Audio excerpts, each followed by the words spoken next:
మీతో చెబుతున్నా. ఒకవేళ మీకు ఒకటి ఇచ్చారు అనుకో, నువ్వు ఎవరికైనా అప్పగిస్తావా? ఇవ్వవు. కానీ దేవుడు తండ్రికి అప్పగించాడు.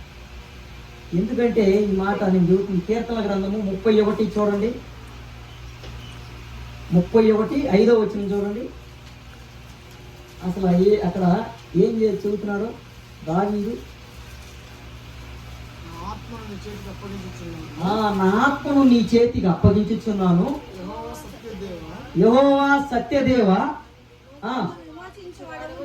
అది దేవుని నామానికి మహిమ గల. ఎవరు విమోచించేవాడు? యెహోవా. కానీ నువ్వేం చేస్తావు? దేవుడు అప్పగించాడు, యెహోవా దేవా నీవేనయ్యా అని అప్పగిస్తున్నావు. అసలు దావీదు అలా అడుగుతున్నాడు దేవుడిని. మరి నువ్వెప్పుడైనా నీవు సిలువలో 7 మాటలు అనేది మంచి ప్రాముఖ్యత. అర్థం చేసుకోండి, ఆలోచన చేయండి. దేవుడు ఎందుకు అంత శ్రమలతో రక్తం కారుతా కూడా 6 గంటల, అంటే ఉదయం 9 గంటల నుంచి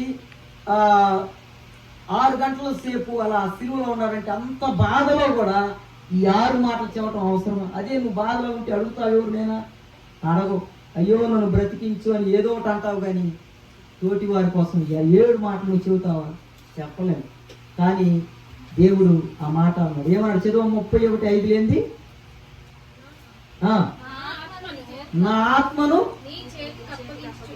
నీ చేతికి అప్పగించుచున్నాను, యెహోవా సత్యదేవా. దేవుని నామానికి మహిమ కలుగుగా. యెహోవా సత్యదేవ, నన్ను విమోచించువాడవు నీవే, ఇంకెవరు లేరయ్యా, నన్ను కాపాడేది నువ్వే అని దావీదు అలా సరెండర్ అయిపోయి. మరి దేవుడు కూడా ఏమి ఆయన ఏమి లేక అన్నీ ఉన్నాయి. ఆయన ఏం కొట్టి అది రాదా? వచ్చింది. కానీ నా జీవితాల కోసం, మనందరి బ్రతుకుల కోసం, లేదా ఇష్టానుసారమైన బ్రతుకుల్లో బ్రతకాల్సిన మనము ఈ దినం ఇక్కడ ఉన్నామంటే ఎవరి భాగ్యము? ఆయన చేసిన ఆ సిలువలో కార్చిన రక్తము ద్వారా మనకేమైంది? విముక్తి చెందింది, పరిశుద్ధత వచ్చింది, పాపాలన్నీ కడుక్కొని మనం ఏం చేసాం? ఇప్పుడు పరిశుద్ధంగా. ఇంకో మాట కూడా చూడండి, యోహాను రాసిన సువార్త 10వ అధ్యాయము 29-30 వచ్చిన చదవండి. అక్కడ ఇదే ఆ 7వ మాటకి సాదృశ్యం అన్నమాట. యోహాను రాసిన సువార్త 10:29-30 వచ్చినారు. వాటిని నాకు ఇచ్చిన నా చేతిలో నుండి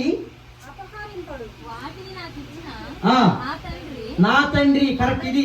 వాటిని నాకు ఇచ్చిన నా తండ్రి, దేవుని నామానికి మహిమ కలుగును. నా తండ్రి అందరికంటే గొప్పవాడు గనుక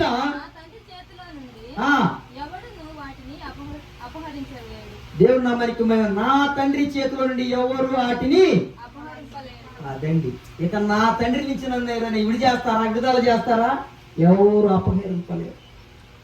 దేవుని నామానికి మహిమ కలుగును గాక. అంటే అంత బాధలో కూడా ఉండి ఏం చేశాడు? తండ్రికి అప్పగిచ్చేసి ఆత్మను ఇచ్చేసాడు. అయ్యా నీకేనయ్యా తండ్రిని కలుపుకున్నాడు. అంటే నీవు ఎవరిని కలుపుకుంటావా? నీ తోటి వారిని కలుపుకుంటావా? కలుపుకోలేని స్థితిలో ఉంటావు.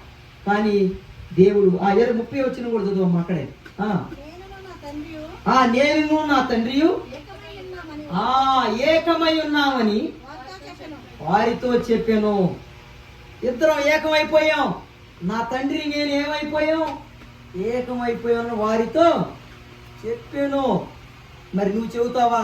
అయ్యా మేమంతా ఒక ఫ్యామిలీ అయ్యా, మేమంతా ఒక సహవాసం అయ్యా అని నువ్వు చెప్పలేవు. నీ స్థితి లేదు. దేవుడు నీకింత భాగ్యము ఇంత ఇచ్చినా కూడా నీవు దేవుణ్ణి అలా దూరంగానే పెడుతున్నావు. ఆయన చేసిన 7 మాటల వల్ల నీకు ఎన్నో అద్భుతాలు వచ్చింది, నీకెన్నో ఆశ్చర్య కార్యాలు జరిగించింది. ఆ రక్తం ద్వారా నీకు విముక్తి కలిగింది. అయినను నువ్వు ఈ రోజుల్లో దేవునికి దూరంగానే ఉంటున్నావు. ఆలోచించి ఏం చేసింది నువ్వు? తండ్రికి ఏం చేశాడు? మరి నువ్వు అలా అప్పగిస్తావు. నీకు ఒక బాధ్యత, నీకు పెడతాళం ఇచ్చావు అనుకో, నువ్వు భర్తకే తాళము ఇవ్వు, పిల్లలకు కూడా ఇవ్వు. ఎందుకు నీ గొడ్డు దగ్గరే పెట్టుకొని తిరుగుతావు? ఎందుకు నువ్వు అప్పగించవు? మరి ఆయన అందరికీ తండ్రికి అప్పగించింది, మనందరికీ భాగ్యం ఇచ్చాడు. సిలువలో కార్చిన రక్తం ద్వారా మనకేమొచ్చింది? విముక్తి వచ్చింది, మనకు భాగ్యం వచ్చింది. పాప ఎన్ని కడుక్కొని మనం ఏం చేసాం? కొత్త దుస్తులు ధరించుకున్నాం. అంటే మనసు మార్చుకున్నాం, తలంపును మార్చుకున్నాం. ఆయన రక్తం ద్వారా మనకేమైంది? విముక్తి కలిగి. దేవుడి కొద్ది మాటలు దీవించిన దాకా ప్రార్థన చేసుకున్నాం. తమ వచ్చిన పరిశుద్ధుడా, ప్రేమ